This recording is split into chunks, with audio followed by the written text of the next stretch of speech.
I didn't flinch when she said it. I didn't cry. I just watched her mouth curl into that cruel little smile she's worn my entire life. "You'll never be as good as your sister." The words weren't new.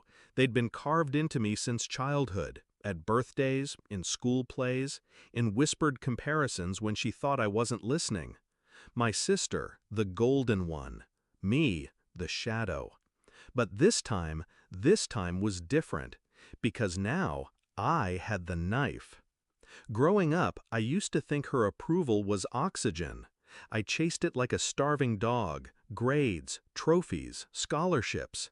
And every single time she'd remind me that my sister had done it better, faster, cleaner. I believed her, until I stopped. The day I saw her ask my sister for a loan, something cracked. The almighty woman who lorded power over me suddenly looked small, desperate. My sister bailed her out, of course she did. But the illusion shattered. I realized my mother wasn't a queen, she was a parasite. And parasites survive by feeding on the weak. For years, I was her easiest meal. Not anymore. The betrayal wasn't sudden, it was constant, a drip of poison disguised as love. She praised my sister's beauty while mocking my crooked teeth.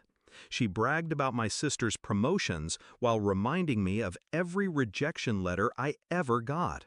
She never said, "I'm proud of you," not once. But here's what she didn't notice. Every insult, every slight, every cruel comparison, it trained me. Not to crumble, to sharpen. I stopped needing her love the day I realized she couldn't afford her own life. The bills piled up. Credit cards maxed, loans denied. She turned to me with that same sneer, asking for just a little help. She expected the obedient daughter to hand over her savings, no questions asked. I smiled. I said yes. But inside, I was already building the trap. I didn't give her money, I gave her rope. Every bill she forwarded, I documented.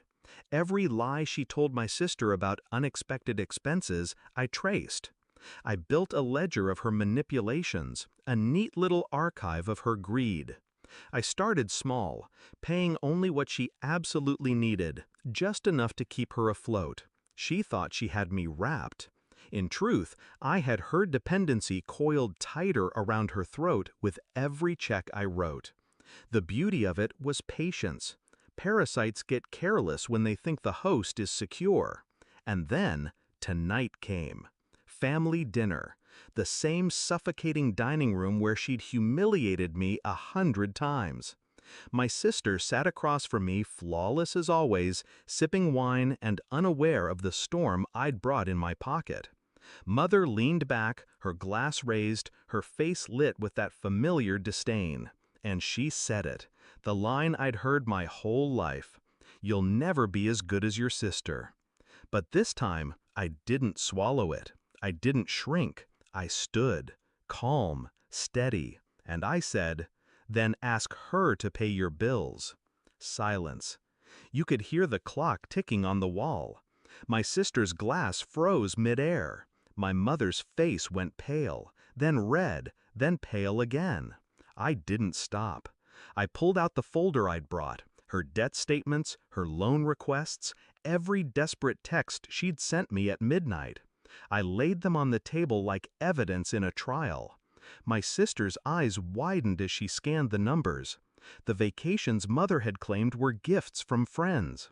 The medical bills she'd sworn were emergencies. Lies unraveled, one by one. My mother tried to speak, but her voice cracked. For the first time, the woman who always had a cutting remark had nothing sharp left to throw. The room wasn't mine as a child, but it was mine tonight. I watched her shrink under the weight of exposure. My sister's admiration, the crown she wore like armor, slipped from her head and rolled across the table. Because here was the truth, in black and white. The golden daughter hadn't been paying for Mother's sins. I had, quietly, relentlessly, for years. And now I was done. I didn't yell, I didn't gloat. I just leaned forward and spoke so softly they had to lean in to hear it.